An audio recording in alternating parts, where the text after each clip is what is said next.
Hi guys, আজকের একটা আনন্দ খবর দিতে চলেছি।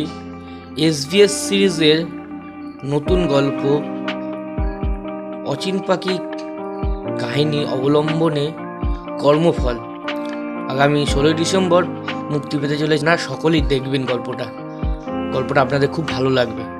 এই গল্পটা প্রথম খণ্ড মুক্তি পাচ্ছে 16ই ডিসেম্বর 2022।